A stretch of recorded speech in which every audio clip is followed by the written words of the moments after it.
अब एक ही बच्चा होता है, 2 बच्चे होते हैं, उनकी केयर के लिए हम महंगे हॉस्पिटल्स में महंगे डॉक्टर से महंगी महंगी चीज़ें ला के बच्चों को खिलाने की कोशिश करते हैं। दुर्भाग्य है, इतना पैसा खर्च करने के बाद भी जो पहले बच्चों में न्यूट्रिशन होता था उसके मुकाबले बच्चों में न्यूट्रिशन केवल आधा है। क्यों? क्योंकि इतना पैसा खर्च करने में जो प्राकृतिक चीज़ थी, जो नेचुरल चीज़ थी, हम बच्चों को उससे दूर लेकर चले गए हैं। अब इसके अंदर जो सबसे पहले उदाहरण 2 आते हैं। पहला आता है छोटे बच्चों को पिलाने वाला दूध, और दूसरा आता है फूड आइटम में जो सबसे पहले हम बच्चों को खिलाते हैं, सेरेलैक। अब ये जो मार्केट के अंदर हमें फूड मिलता है छोटे बच्चों का 6 महीने के 7 महीने का, जिसको यूजुअली सेरेलैक, आपको पता है पॉपुलर ब्रांड पहले रहा था और उसी के नाम से हमने बच्चों के फूड को जो है पॉपुलर कर दिया। कभी इंग्रेडिएंट लिस्ट को थोड़ा सा भी अगर आप पढ़कर देखें तो आपको महसूस होगा कि बच्चों को हमने खिलाया क्या। अनाज इतना उसके अंदर अवेलेबल नहीं होता है तो बड़े लो ग्रेड का होता है। उसके बाद में आर्टिफिशियल कलर, फ्लेवर्स, प्रिजर्वेटिव डलते हैं, इमल्सिफायर्स डलते हैं। जितना फूड आइटम नहीं है उससे ज़्यादा तो उसके अंदर ये केमिकल एडिटिव्स डलते हैं, जिसको टीवी पर दिखाया जाता है कि इतने एडिटिव्स हमने आपको, इतना जो अनाज डाले जिससे बच्चों के लिए पूरा मल्टी फूड तैयार हो गया। आपके घर के अंदर ही आप इस तरह के अनाज को तैयार कर सकते हैं। सबसे पहले सिद्धांत को समझिए, अगर अपने घर में ही बच्चों के लिए अनाज को तैयार करेंगे तो सबसे ज़्यादा पौष्टिक जाएगा। अब छोटे बच्चों के साथ समस्या क्या होती है 6-7 महीने के बच्चे के लिए, कि आप उसको कोई भी चीज़ चबाने के लिए दोगे तो वो चबा नहीं पाएगा। तो करना क्या है, अनाज तो देना है लेकिन पाउडर फॉर्म में उसको, सेरेलैक टाइप जो है, हमें सीरियल के फॉर्म में जो है हम उसको सेमी सॉलिड बना देंगे दलिए के रूप में, तो बच्चे को खिलाना आसान है। तो बड़ा सिंपल चीज़ है। करना क्या है आपको, कोई भी अनाज है, अनाज कौन कौन से आते हैं, गर्मी अगर है तो क्या यूज़ करना चाहिए, जवार और जौ।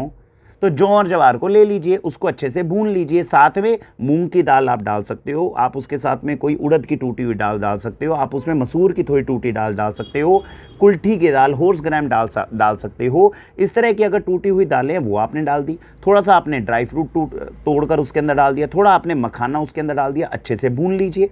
भूनने के बाद में इसका पाउडर बना लीजिए, आपके घर का सेरेलैक तैयार। अब इसको पानी के साथ में जब आप बनाएंगे कढ़ाई के अंदर, इसमें थोड़ा सा जैगरी पाउडर डालेंगे तो घर के अंदर अपनी आंखों के सामने बच्चे के लिए सेरेलैक तैयार हो गया। ऐसी चीज़ करने से हम बचते हैं, मार्केट के अंदर जाते हैं और रेडीमेड उत्पाद उठाने की कोशिश करते हैं। तो मेरा आपसे निवेदन है कि अपने घर में बच्चों के लिए खुद ऐसी चीज़ बनाने की कोशिश करें। आपको लगता है किसी भी वश, भाई हम कभी ट्रैवलिंग कर रहे हैं या कुछ कर रहे हैं, हमारे पास इस तरह का समय नहीं है या उपलब्धता नहीं है, हम इसको नहीं रोस्ट कर पा रहे, बच्चों के लिए तैयार नहीं कर पा रहे, तो ऐसी जगहों से, ऐसी गौशालाओं से, ऐसे सेल्फ हेल्प ग्रुप से इस तरह के प्रोडक्ट लेने चाहिए जिनके ऊपर आप पूर्ण रूप से विश्वास कर सकें। और वाक्षी का काम है उसी तरीके के प्रोडक्ट को आपको लेकर आना। ये आप सामने जो देख रहे हैं इसको कहते हैं मिलेट हेल्थ मिक्स।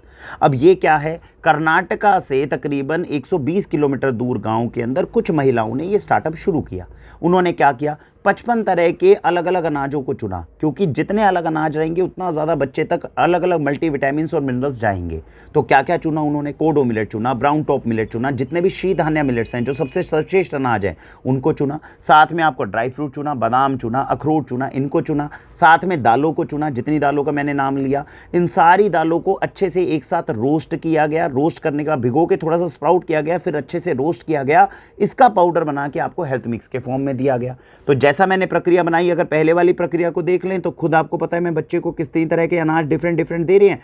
5-6 महीने तक बच्चा माँ का दूध पीता है, उसके बाद में 1 साल तक जब आप बच्चे को फ्रूट का पल्प देते हो खिलाने के लिए या इस तरह का सेमी सॉलिड फूड देते हो, ये फूड सबसे ज़्यादा सर्वश्रेष्ठ, ताकतवर, बिना किसी एडिटिव, बिना किसी आर्टिफिशियल फ्लेवर कलर के हमारे पास उपलब्ध है। पानी के साथ में भी अगर आप इसको थोड़ा थोड़ा पकाएंगे, थोड़ा जैगरी पाउडर डालेंगे, तो आपके घर का मिल्क फूड जो है बच्चों के लिए तैयार हो गया। तो क्या ज़रूरत है बाज़ार में जाके आर्टिफिशियल कलर फ्लेवर्स वाले फूड लेने की।